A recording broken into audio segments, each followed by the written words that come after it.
Hey guys, welcome back to Contest Prep University. I'm Joe Klemczewski with Adam Atkinson, episode 3 in our series on scoring, and we're going to cover the movement. So we've gone through your initial comparisons, call outs, and now we want to break down some of the technicalities of how judges and expediters would expect you to move around and what you need to be ready for. So Adam, go ahead and show us what that's going to look like on the stage.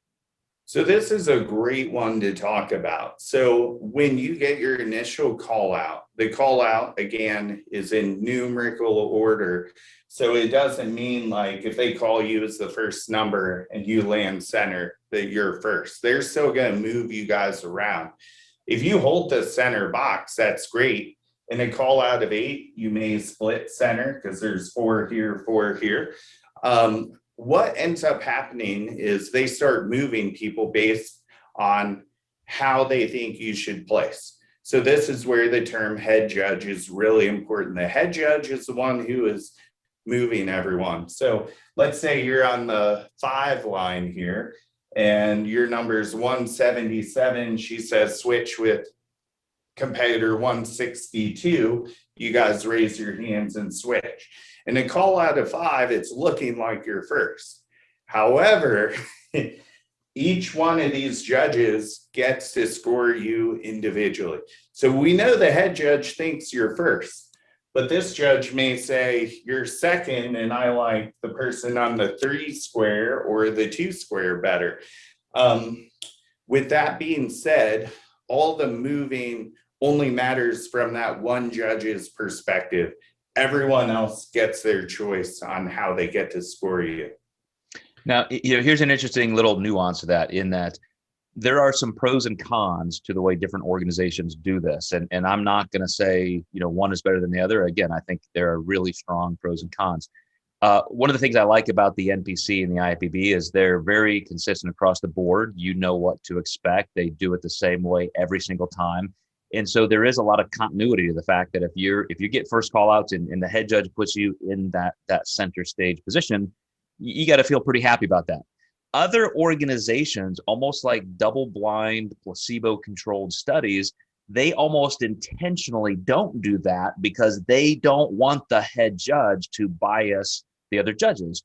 And so a lot of times you walk off the stage and, your class and the spectators have no idea what's going to happen, because you could literally be so good that they kind of put you on the end and say, well, that person's obviously first. Let's look at everybody else. And other judges have a lot more say in asking the head judge, hey, I want to see this person next to this person. And can you move this person here?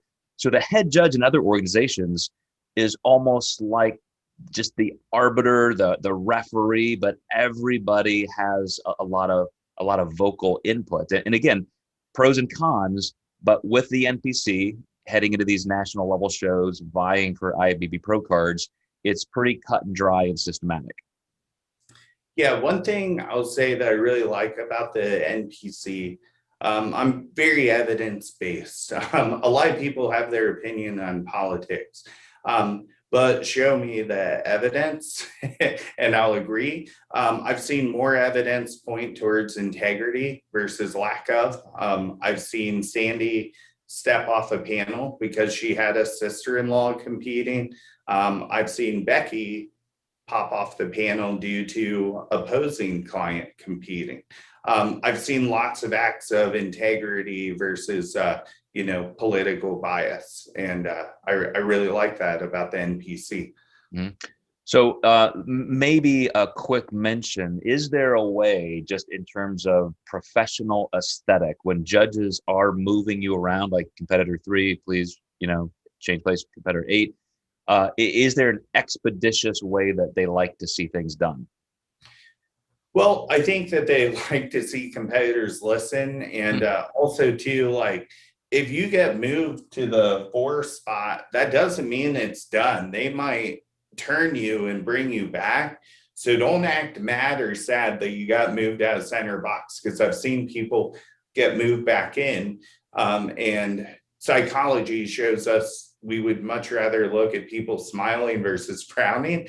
And that really is important. And it's objective sport is to make people want to look at you. So if you look sad or distraught because you got moved out, that could actually keep you in that 4 or 5 spot versus getting moved back into the center. For sure. All right, guys, stay tuned in Contest Prep University. Next episode, we're going to talk about what the judges are actually doing. We'll see you next time.